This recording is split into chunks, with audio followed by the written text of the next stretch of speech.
Hi, in this tutorial I'm going to talk about the function of the nephron. In the renal anatomy series, we looked at the structure of the nephron. In order to get the most out of this video, I suggest that you make sure you have watched the renal anatomy series. If you haven't, you can check it out at handwrittentutorials.com.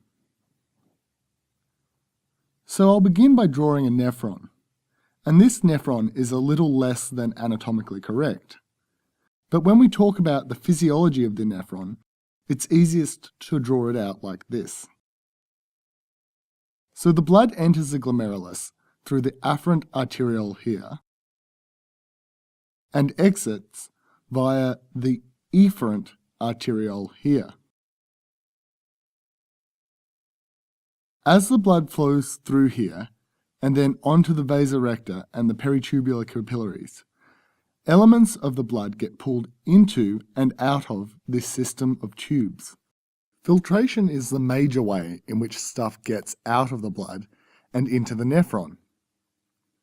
Then, as this filtrate moves along the nephron, stuff can get added to it or removed from it. In general, more stuff gets removed from it than added to it. So I'll just label these arrows. F is for filtration, R is for reabsorption, which is the movement of stuff back into the blood. S is for secretion, which is the movement of stuff from the blood into the nephron. And E is for excretion, which is the urine on its way to the bladder. Let's begin by talking about filtration. The filtrate contains a lot of stuff, so I'm just going to talk about the most important ones.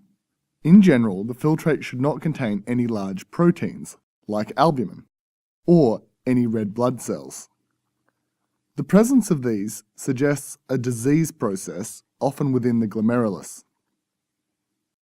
Normal filtrate contains mainly water, and within that water are many different solutes. Sodium and chloride usually move together, so in this video, I consider them as one rather than listing them individually.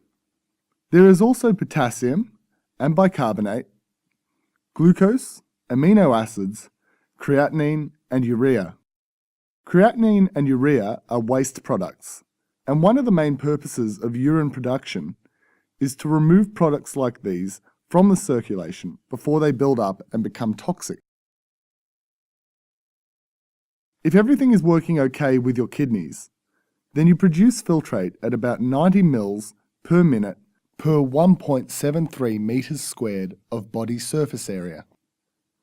Note that this is not the same as producing urine, because most of the water will get reabsorbed so you don't dehydrate. Now let's look at what happens in the proximal convoluted tubule.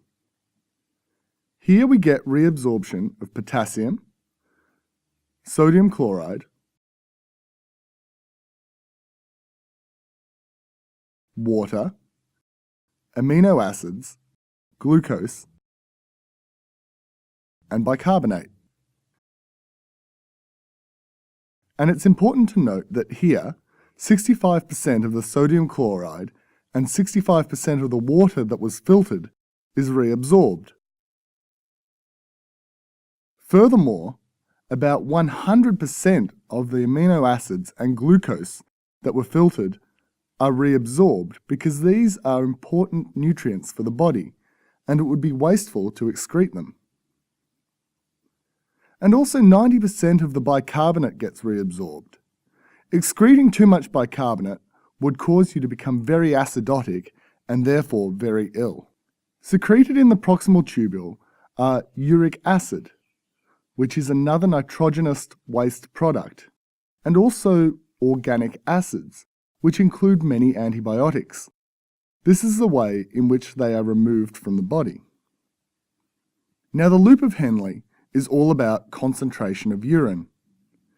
It does this by reabsorbing water in the descending limb, which is highly water permeable, and then reabsorbing 25% of the filtered sodium chloride in the ascending limb. This means that what we are left with is a higher concentration of waste products such as urea. In the distal convoluted tubule, we reabsorb about 5% of the filtered sodium chloride and some water. So you can see that the main way the nephron reabsorbs water is by movement of sodium chloride, which the water follows due to the osmotic gradient. In the distal tubule, some potassium and some hydrogen ions are secreted. This means moved back into the nephron. So a simple way to think about the nephron is that the proximal tubule does most of the reabsorption and secretion, the loop of Henle does the concentration, and the distal tubule does the fine-tuning. This brings us to the collecting duct, and here one last bit of reabsorption occurs. Some urea, about 5% of the filtered sodium chloride, and some water are reabsorbed. And this leaves us with excretion. The components of excretion are mainly water, sodium chloride, potassium, bicarbonate, creatinine, and urea. And note that creatinine is not reabsorbed or secreted along the nephron. This is why it is used as a marker of the glomerular filtration rate. For example, if the level of creatinine in your blood begins to rise, it may suggest there is a problem with filtration in the glomerulus. One last thing I would like to mention is that there are two major hormones which control the rate of water excretion. These are aldosterone, which is part of the renin-angiotensin-aldosterone system, which you can find out more about in the RAAS handwritten tutorial. And this acts on the distal tubule and increases the rate of water reabsorption. The other is antidiuretic hormone, also known as vasopressin, which is released from the posterior pituitary, and this causes more water to be reabsorbed by the collecting ducts. Both these hormones act when the body is in a state of underhydration and needs to retain water. And that's an overview of the function of the nephron. If you've enjoyed this tutorial, please help us produce more by making a donation at www.handwrittentutorials.com.